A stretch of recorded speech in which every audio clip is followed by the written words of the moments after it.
Do origins matter? What about the origins of what we believe? Do you not agree it is important to know where our beliefs come from, in order to ascertain whether these beliefs have any merit? The interpretation of the 7 times of Daniel chapter 4 as a period of 2,520 years comes from a man named John Aquila Brown, who first published the idea in 1823. He began the starting point of the 7 times in 604 BC, the first regnal year of Nebuchadnezzar, and ended the 7 times in 1917. The end of the 7 times was said to be when the full glory of Israel shall be perfected.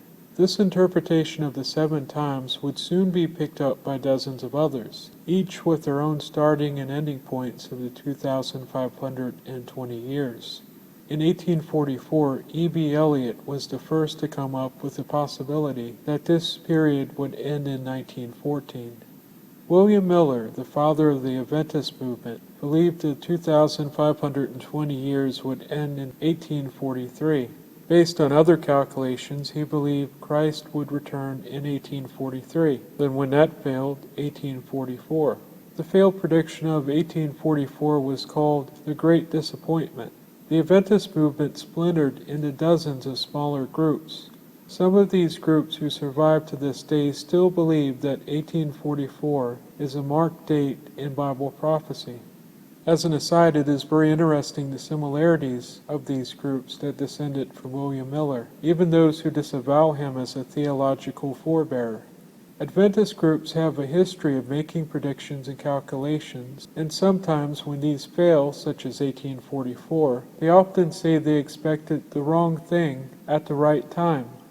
When circumstances such as failed predictions force them to change their teachings, they speak of new light and present truth. Some of these who were in the Adventist movement were George Storrs, Jonas Wendell, and most importantly for the purposes of our discussion, N.H. Barber.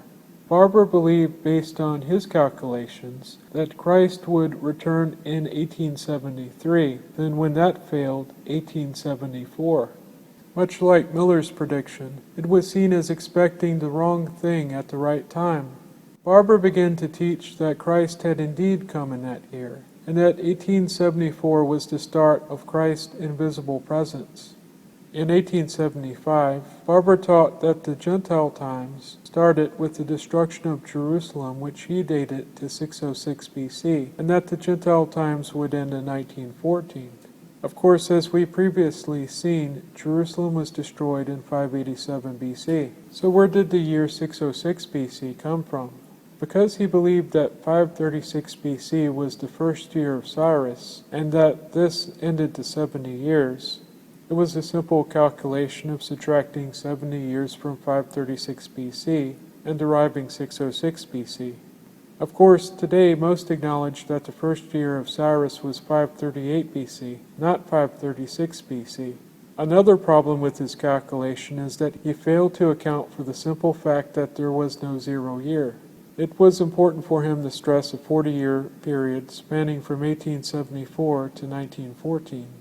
He made other predictions, none of which materialized. But when these also failed, some of his followers later attributed other meanings to these dates. For instance, 1878, which was expected to be a time of rapture, was changed to be when the heavenly resurrection began. 1914 was taught to be when God's kingdom would fully rule the earth, when earthly Jerusalem would no longer be trampled by the Gentiles. In fact, it would be when all Gentile rule would end, and when the body of Christ would be glorified. It wasn't expected to be the beginning of a time of troubles, but the end. All of this was confirmed by measurements of the Great Pyramid, which was regarded as the Bible in stone. Of all the many predictions that were made for 1914, not one came true. Like in 1844 and 1874, it was decided that they had expected the wrong thing at the right time. There was new light or revisioning of the chronologies. The invisible presence of Christ was moved from 1874 to 1914. The heavenly resurrection was moved from 1878 to 1918. By the 1940s, it was realized that the first year of Cyrus was 538 BC, not 536. However, the end of the 70 years was said to now have occurred in 537 BC, the date set for the return of the exiles to Jerusalem.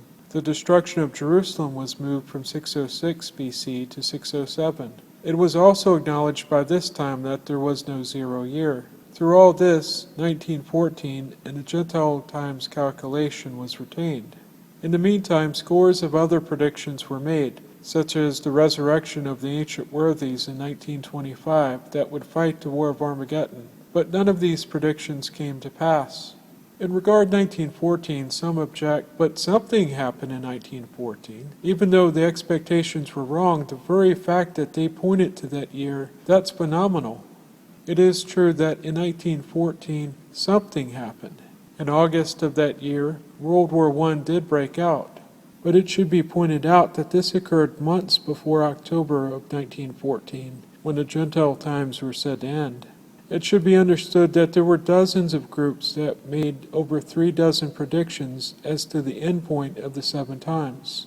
For instance, there were calculations made by different Adventist groups who predicted the Gentile Times would end in 1900, 1915, 17, 18, 19, 1922. Where are many of these groups today? Many are long forgotten. It just so happens that one of these Adventist offshoots calculated 1914, and something occurred in that year, just not anything that was predicted. Those who have championed these predictions have and do regard themselves as God's mouthpiece, or a sole channel of communication with mankind, giving food at the proper time. But when keeping in mind how history has repeated itself, with failed predictions, and the many errors made along the way, the credentials of such ones have to come into question. In regard to such credentials, Deuteronomy 18 warns, "You may be privately wondering, how are we to tell a prophecy does not come from Yahweh? When a prophet speaks in the name of Yahweh, and the thing does not happen, and the word is not fulfilled, then it has not been said by Yahweh. The prophet has spoken presumptuously. You have nothing to fear from him." Some might say, "Oh, they never claimed to be inspired prophets." However, when it is said that our spiritual health and our relationship with God depend on this channel, is that not claiming a prophetic role? What is a prophet if not God's mouthpiece, his channel of communication with mankind? In regard 1914, 1925, 1975, and other predictions, were these thoughts that came from God, food at the proper time, spoken faithfully and discreetly, or were they spoken presumptuously?